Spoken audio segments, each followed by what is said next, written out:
I appreciate all of you being here today for this kind of like, informal discussion about the backyard chickens and the impact that it would have on the city of Overland Park and the potential change in the ordinance that is being pursued by the city of Overland Park. And as you all know, we have had a conversation about this at the Community Development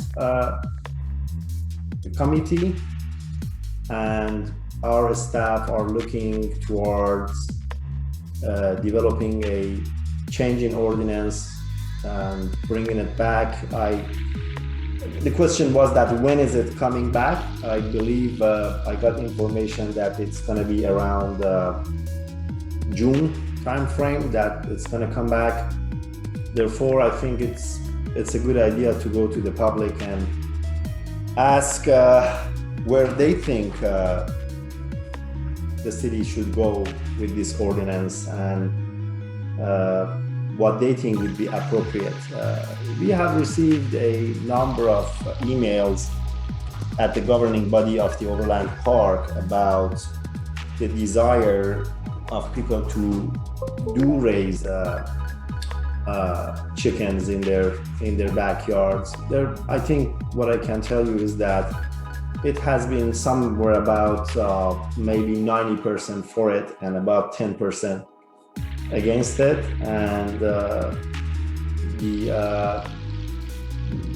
that's the mixture that we have got so far. But beyond that, it could have some impact on the life of the neighbors, and however, it has its positives in terms of having these chickens in the backyard, and either with whatever purpose is it that the homeowner wants to get it. The current ordinance allows you to have them, I believe, about at a lot size of about 3 acres. And one of the questions is that, what about people who don't have 3 acres? What about people who have a smaller lot size, and why shouldn't they be allowed to have chickens in the backyard?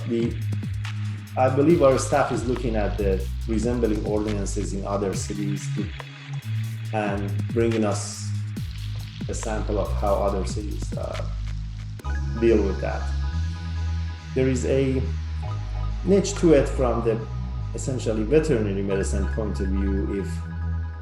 If having the possibility of raising chickens would cause issues in terms of transmission of certain diseases to the human beings. And majority of the opinions I seeked in this regards, and I don't have a veterinary doctor today on the panel unless one of you guys is a domestic animal veterinary doctor and would like to speak about it, is that with appropriate practices, with appropriate hygienic practices, there is not a lot of chance for such transmission of microorganisms to human beings. But there needs to be a level of due diligence, hygienic practices, certain things that you need to do to eliminate that chance. So that advice I have got unofficially from a number of people who are very skilled in this field. But from the scientific point of view, the possibility exists. You can't say that there is absolutely no possibility. Actually, CDC has a publication on this and establishes those practices. The other thing, let's see if my camera would work. Oh, it's working. The other thing is that, what we have right now is that it doesn't seem that we have a lot of permits right now. So how much demand is there is rather a unknown commodity to the city at this point. When we change this ordinance, or we can have 1,000 people wanting to do this. The last thing I want to mention, my desire is to listen mostly, and and listen from you to debate this issue, both for the ones who are for it and against it. But the other thing is that if it goes under an SUP, obviously the complaint of the neighbors, if that something happens, could result in cancellation of that SUP. So now we had conversations if it should be a license, it should be SUP. I think under SUP, if we pursue this, it still leaves the door for a meritorious, for a logical complaint to have a voice if something like that happens. So with that said, I would appreciate everybody being here. Councilman Hamlin is with us. Thank you, Scott, for being here. And I acknowledge Mr. Mosher as a candidate for City Council in Ward 4 to be here. So with that, I think if Councilman Hamlin or Mr. Mosher, you want to have a pre-word, then we're going to open the floor and listen to people talk about this. So can you hear me? Am I unmuted here? Or on. Yeah. Hey, well, yes. Thanks for everybody showing up. Thanks, Dr. Farassati, for including me in it. But like Dr. Farassati said, this is an issue that I'm personally just interested in kind of hearing what people have to say, because this is something that just in my time on the council has come up quite frequently through, I mean, we have a process now where you can have backyard chickens, and as Dr. Farassati said, it's through a special use permit. I have yet to see one of those get approved as far as I can recall. You know, it takes a vote. Everyone takes it takes a vote of the council to approve one.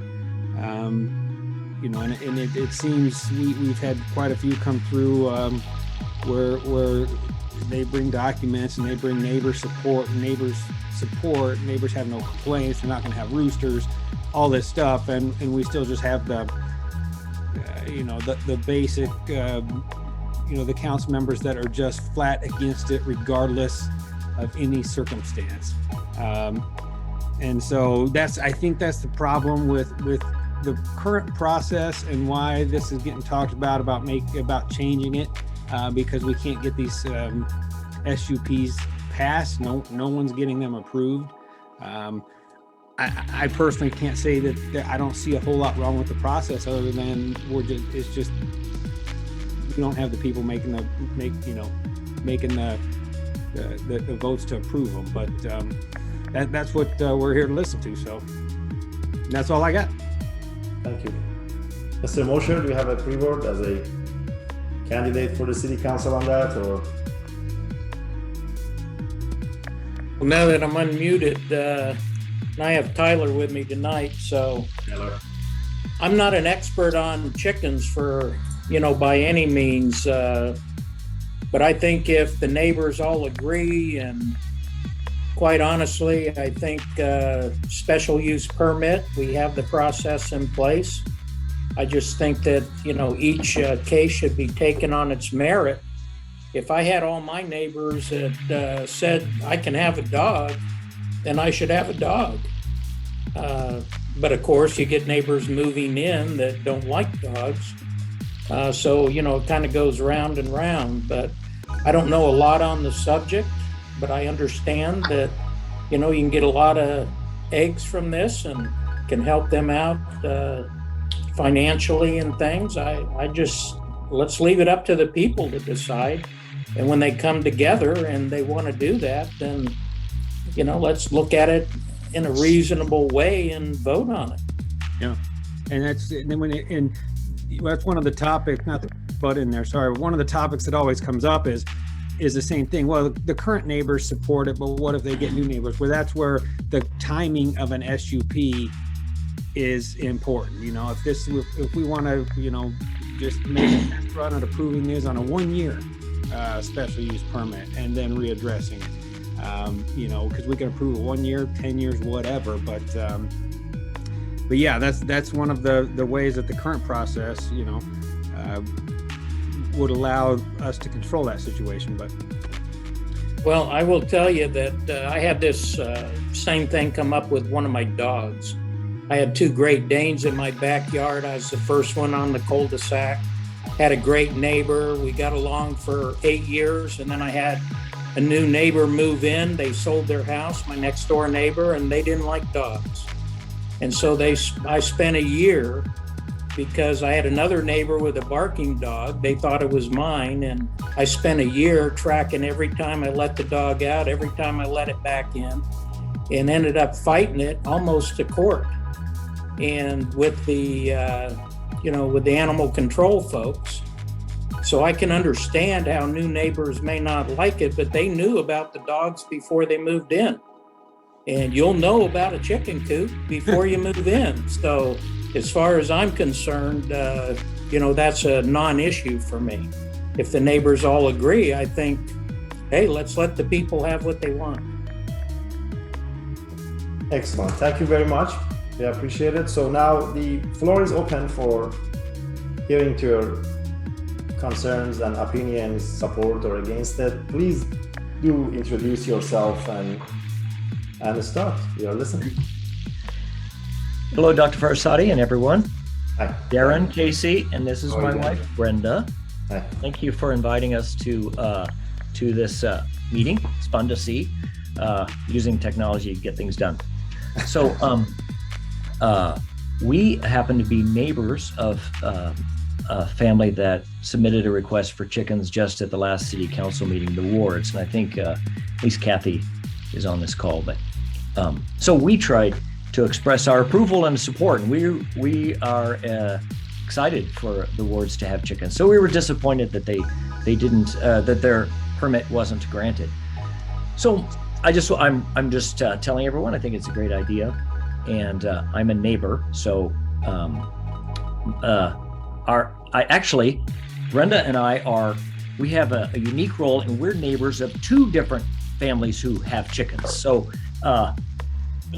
there's only one other neighbor right there that has the same situation where we have two separate chicken coops just right in the yards next door. So I guess if anyone could say what it's like to be near chickens, we're those people.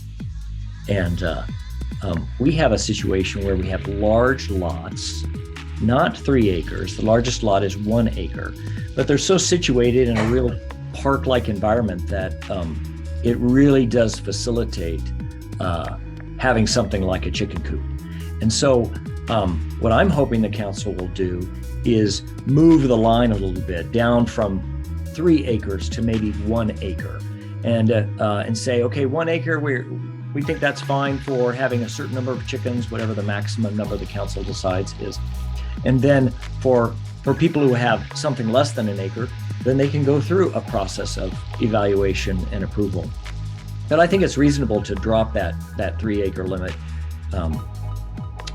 to something smaller. Again, I'm throwing out 1 acre, but that's just a place to start. So we just wanted to express our thoughts as people who are neighbors of friends and other neighbors who actually have chickens. Do you have something to say? No, I agree. All right. Let me ask Mr. and Mrs. Casey, let me ask you a question. So your idea is that we move it to 1 acre, essentially. But do you also put a limitation on the number when you go down from 3 acres to 1 acre? Otherwise, do you control the number lower as you get a lower lot size? Now, I'll speak, and do you want to start? Well, I guess I don't even know that there needs to be such an acre or whatever. I actually have friends who live in Kansas City, Missouri. They live on maybe a 1/4 acre, maybe a 1/5, and have chickens. And right now their neighbors aren't complaining. And I guess chickens are not very noisy. They really are contained and not much mess. And so yeah. I guess I don't see a problem. I think the two complaints that I've heard in the conversations I've seen, or two potentials, like I'm concerned about two things, noise and smell. And I have a 17-year-old son, and when we told him we were going to go to a council meeting where the wards are seeing if they can keep their chickens, he said, "They have chickens?" So he has no idea that there's chickens just in the next yard. They're just not that noisy. But we do have a neighbor with 2 large dogs, and boy, let me tell you about noise. Now, we're pro dog. We have a dog ourselves, so I'm not anti-dog, but 2 large dogs make a much larger mess, if you know what I mean, than chickens. So I would say, Dr. Farassati and everyone else, I don't know. I'm not a farmer person, so I can't tell you chickens need a certain amount of space. So 3 acres is 12 chickens and 1 acre is 6 chickens. I think those are decisions that maybe more knowledgeable people can make. I can see how we would want to ratchet the number down, but it's not because I know something about animal husbandry and I know how many chickens fit in a coop. I'm just thinking it kind of makes sense. So I wouldn't be opposed to that. But like Brenda said, we have friends who have much smaller than half an acre lots, and it doesn't seem to be a problem. Yeah.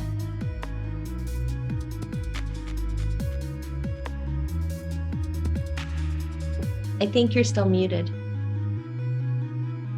Yeah.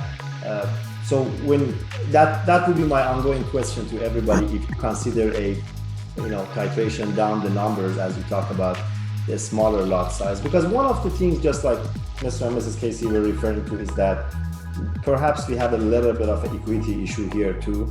People with lower lot sizes, if that's something that they want to do, and why not for them, and what for somebody who has a huge lot size. We have had that thought essentially. Okay, who's next? Anybody else wants to talk? If nobody else is on the... Well, I go to Tyler now. Tyler, what do you think? Oh, hi. Can everyone hear me? Okay, great. Well, I just came back from the zoo a few days ago with my cousins, so I like animals. I love chickens. I think it is a great idea. I think that neighbors can share eggs and kind of just do the neighborly things and look after the chickens if one of them's gone for the weekend. But I also understand neighbors that would have problems with smells, or maybe like a house or the area wouldn't look as nice if you can see like a chicken coop or something. So I think that we definitely see both sides, but I think our stance is that we would let each resident or each neighborhood choose. And I think that just because one says we can't doesn't mean that that one person has to affect everything. Yeah, I was going to ask, is there anyone here from Overland, from the northern portion of the city? Because a lot of this is where that's being driven from, and it is the lot sizes, the smaller quarter-acre lot sizes that are applying, that are getting denied, and that are wanting some kind of relief from these, from the just flat denial to every application. I actually myself. A few years ago,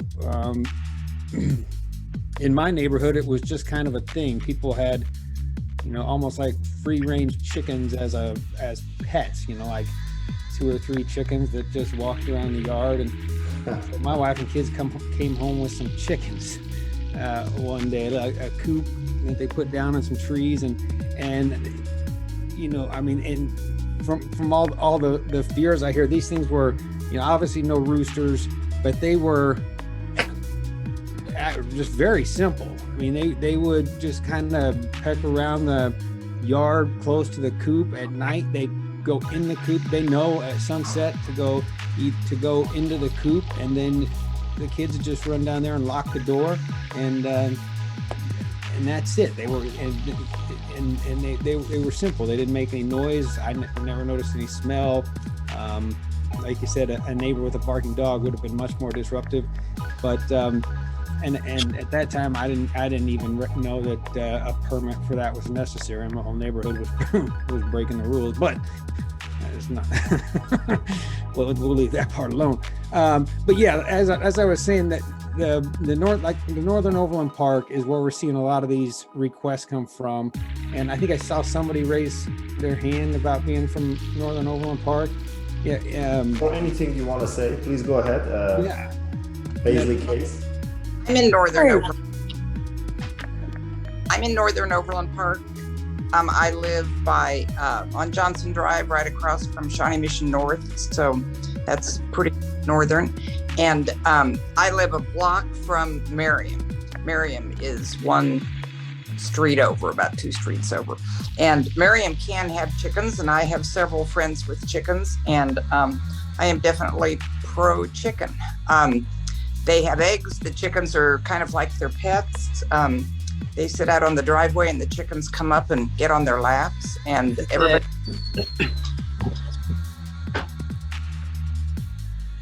Is that all, Ms. Blumberg? Yeah.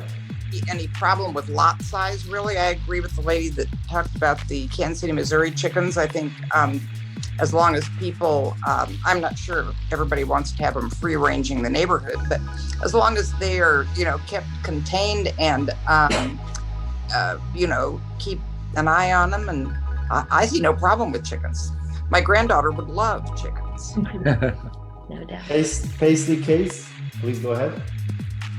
Hey, can you guys hear me? Yes, we can hear you. Please go ahead. Okay, I just wanted to voice my absolute support. We all need chickens. I don't really know any other way to say it. My sister is in Wyandotte County. She's had chickens for years. And I've spent time with a lot of chickens. She's always had between 4 and 6 on about a half-acre lot. She could definitely have more. All the neighbors love the eggs and keeps the bugs down, and is a great source of mulch. Anyway, I just wanted to voice my full support. Please get us a process that we can use to be legitimate about it. Thank you. Excellent. Thank you. Let me here, before we hear more comments, let me share a screen with you in terms of the Center for Disease Control information. I assume you can see this. So if you wanted to take a look at some evidence and kind of like verified information about backyard chickens, you can go to Center for Disease Control and Prevention, CDC, the famous CDC, and take a look at their research. You will find the guidelines for healthy people and healthy poultry both, and the diseases, and how they will spread. Oh no! What practices Just stepped on something.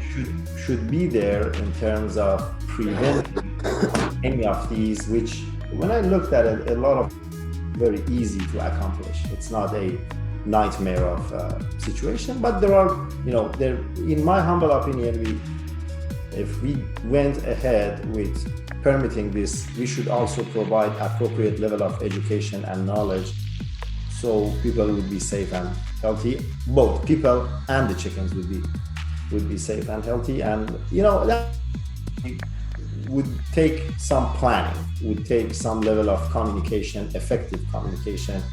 And then these SUPs that we will put together should observe probably some of these practices. Again, not to make it a administrative nightmare, but something that our residents would know what practices is most beneficial for them and their family, and we provide the information. And then if that was not pursued and it turns to an issue, then we have to at some level monitor that. So I encourage you guys to, if you are interested, to take a look at the CDC in this regard. Okay. Now, any more comments?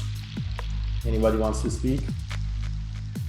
This is Darren and Brenda Casey again. I was originally going to answer the councilman's question, who lives in North Overland Park? We live around 68th and Lamar.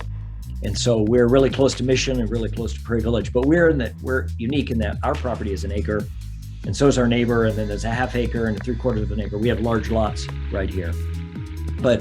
And so that's why I was thinking maybe it's the 1 acre lots that would be appropriate for chickens. So my comment that I want to add is, after listening to what Brenda said and some of the other people, apparently chickens can exist on a very small piece of property. So me throwing out 1 acre as a starting point was probably too high. Maybe people who are smarter than I am about how many chickens fit on an acre or fit on a piece of ground would be better at determining chickens per lot size. But I think 1 acre was overstating. Yeah. Hence, introducing the new metric chicken per square foot.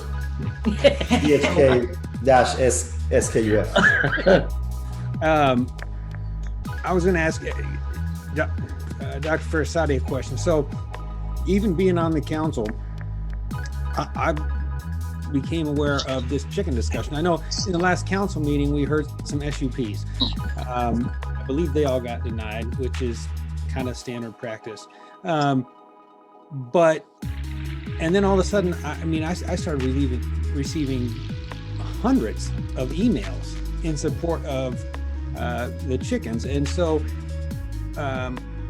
but no communication from the other council on where this was coming from. So, do you know exactly, Dr. Farassati? I believe this is going to community development, right? Community development, yeah. The next step is back. So the CD had a discussion. We instructed the staff. Again, CD was somewhat about half split, or 60-40 split, 60 in support and 40 somewhat against it. And we instructed the staff to go and take a look at ordinances around Overland Park and come back with now an ordinance, almost a draft of an ordinance, a pre-version of an ordinance that we could essentially vote on. Then we vote on it, it will come in front of the council. So it will be there. And my understanding is that would be in about a month and a half that it would come back. I don't know the emails, I'm glad that they are communicating with us via emails, but I think it's in observance of upcoming conversation. Right, and that's what I gathered. I'm not exactly positive on, do you know where this communication, is this going to be a discussion on talking about what kind of ordinance we can put together to allow chickens, if you meet these, you're automatically approved? Or is this going to be kind of some guidelines to maybe allow the staff to approve an SUP if you meet where I'm confused on this and why I'm wondering what the discussion is going to be about is that we aren't getting the votes to pass SUPs now. So I'm kind of confused at how where the votes are going to come to allow an all-out this ordinance that that allows permission.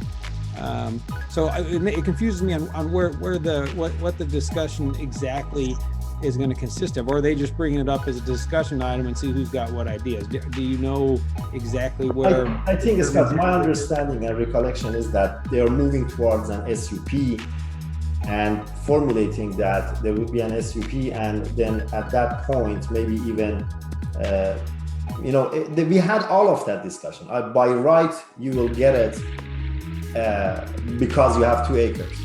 Or no, we still put an SUP because SUP would give you a mechanism to take that right back, essentially. Because otherwise, if it's like by right you get it, then what is the mechanism to enforce anything if you needed to enforce something? We have had all those. There was, if I remember right, there was even discussion about, is this a license or some sort of something like that. I think all of those positions are on the table, but I think at this point, my recollection is that SUP was the upper possibility. Yeah, and then because that's changing it from 3 acres to whatever is less stringent. Yeah, and I know that the CD committee under the last chairman, with Chairman Skoog, and this discussion came up, and they just couldn't get a consensus on anything, and it was just indefinitely tabled.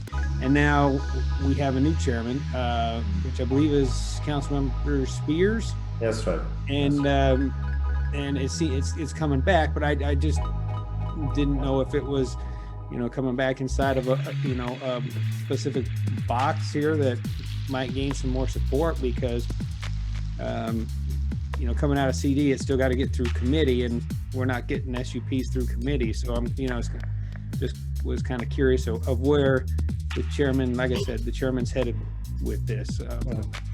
I guess we'll see, huh? Who else wants? Yeah, exactly. Who else wants to talk? And yes, please. You're on mute. You're on mute. Mission and Merriam both have allowed chickens.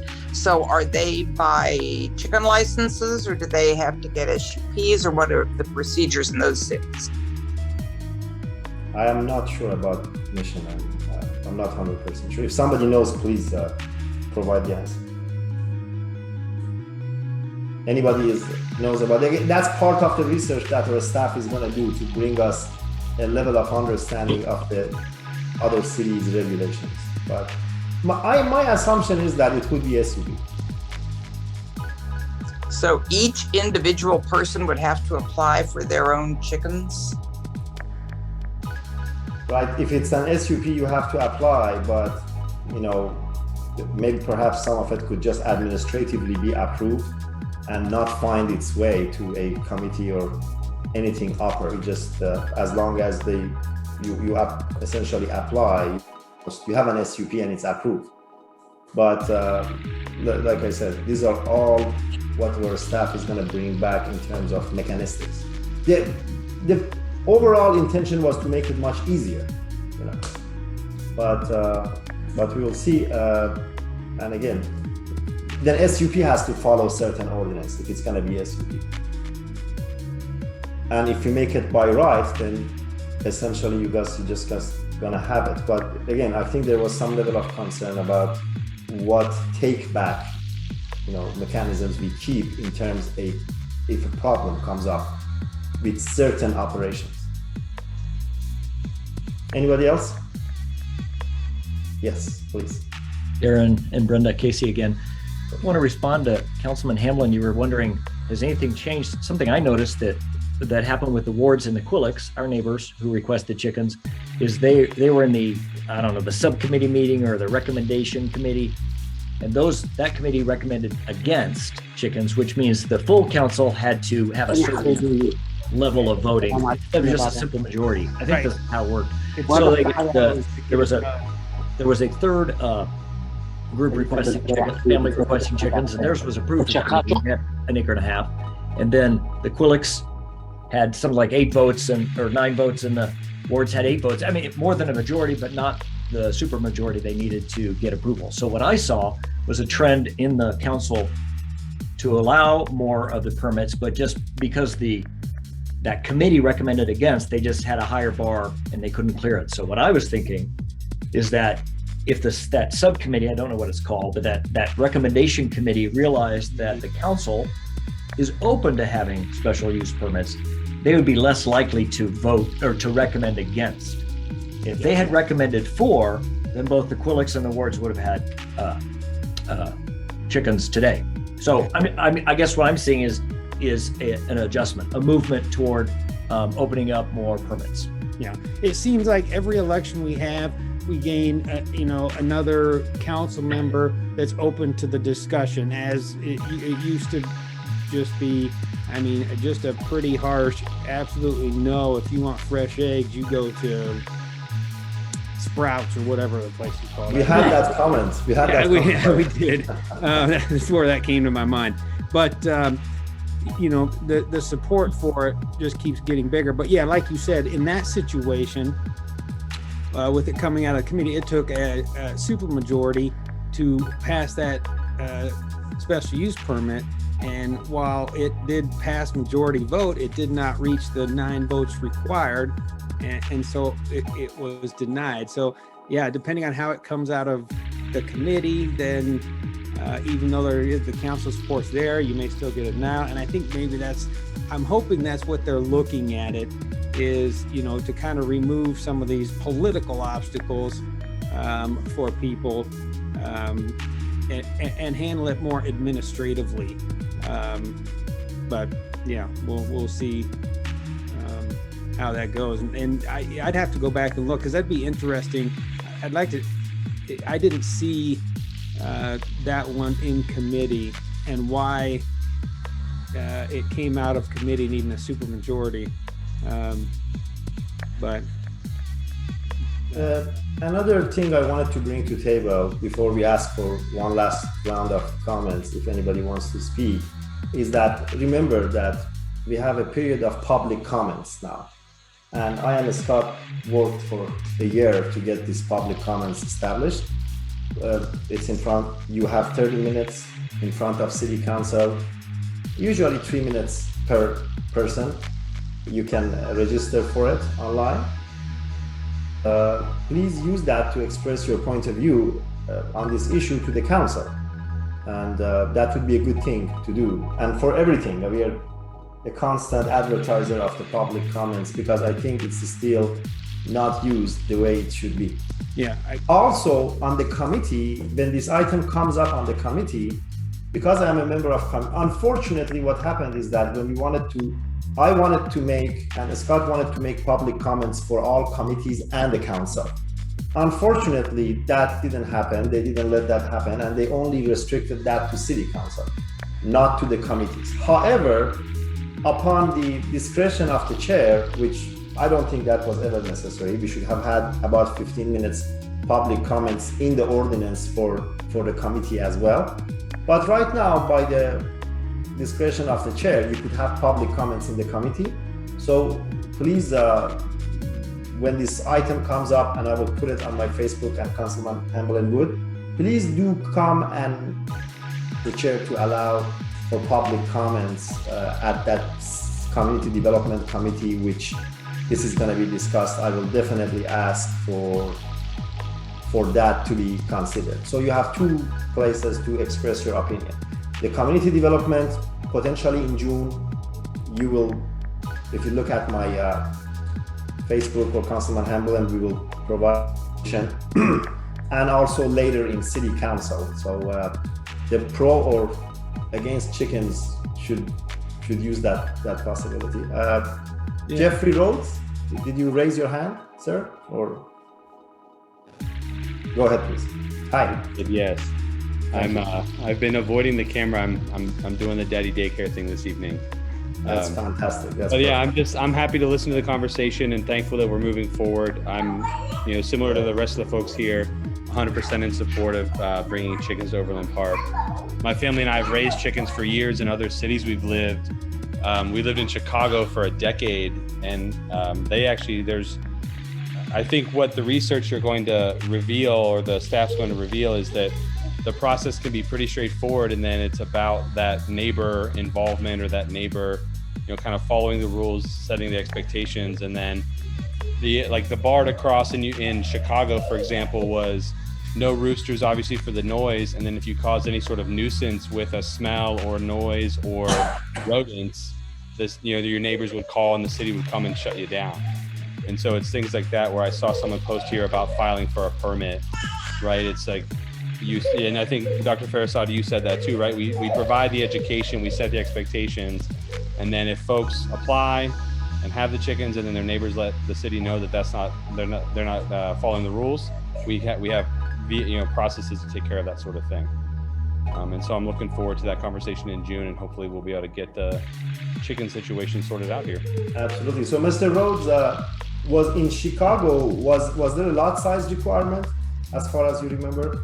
No, it was available anywhere. And that's actually, I was looking that up when that first came up, is the recommendation from a animal health perspective is 2 to 3 feet, 2 to 3 square feet per chicken for inside the coop, 8 square feet per chicken outside the coop, which means any lot size is more than enough to have a handful of chickens.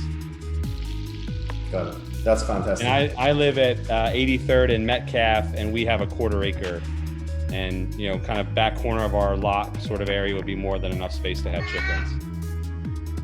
yeah. How do you think Kentucky Fried Chicken is going to react against this ordinance? They won't care at all. Maybe that's where these no votes are coming from. Yeah, and that, there's a whole, our time, we raised chickens for almost 10 years in Chicago, and someone mentioned earlier the money issue. I mean, it's honestly, it's a hobby. There's almost no way to make money raising chickens for eggs, just with the feed and the veterinarian care and the different things. You know, it's like you'd probably save money paying $6 a dozen at the grocery store for organic eggs than what you get in your backyard. You save a lot of work too.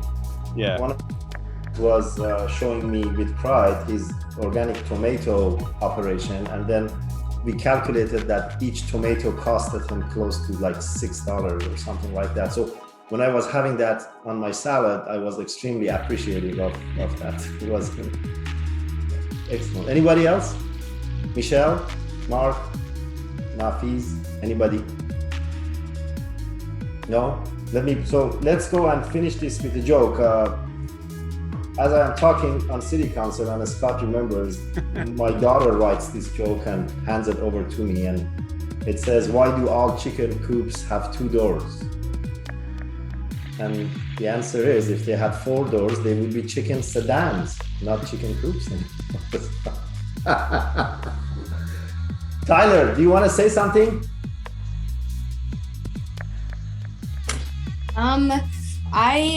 I don't think I can say anything that hasn't already been said. I think that we hit on all the points, and I think we got both sides. I think we got both perspectives, which is always nice to have. So I think we can just continue to do this, and it will help bring up perspectives. So let me ask you something. This is not chicken related, but maybe I could have a shadow body chicken. Give us a 2-minute description of the non-for-profit shadow bodies, so at least people here will hear about it one more time. Yeah, of course. Well, we can make you one. No. So Shadow Buddies is a nonprofit organization here in Overland Park, Kansas, that basically creates make-like-you buddies for children and adults with medical conditions. The example that I like to use is that if your child had a heart transplant and they have a little incision, then their buddy would also have a little incision. If your son has diabetes and has a medical device, then the buddy would also have a medical device. We have family members who have medical diseases and medical disabilities, and they tend to feel kind of like the outcast, right? That they're not really in with their group. And I feel like when they are presented with a shadow buddy or their friend, they're able to express themselves and feel more unique rather than weird. And these shadow buddies are produced everywhere. They are made here locally, but we send them out to, oh gosh, we've done Siberia, I think, and all over. And right now we have a Courageous Crew line, which we are giving out to all of our first responders in our metro, and so that they can present them to their own children, or if they come across a child in a call, that can kind of calm them down and kind of help them through that scary situation. Is this the website? Am I right? Yeah. Okay. Shadow Buddies. And if you are a chicken and you're about to be, I don't think you can get a shadow buddy, but I love the idea. Would you accept my invitation to come on a Zoom meeting about shadow buddies, and I will advertise that all over Overland Park? Would you accept that to be an ambassador of it and have a conversation? Yes, excellent. Thank you very much, everybody, with your attention and passion for chickens on a Sunday evening.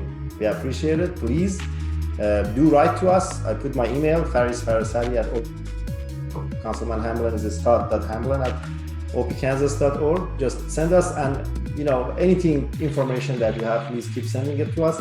We will let you know when this comes in front of the administration and in front of the committees, and we look forward to hear back from you. Our next meeting is the 20th of April about workforce and affordable housing in Overland Park, with 2 experts who work on that topic, and so hopefully some solutions to this dilemma, which is a little bit maybe more troubling than the chickens. But I wish we could resolve that, Councilman Hamblin, with an SUP. But if there is no other closing comments, I say goodbye to everybody. Any closing comments? All right.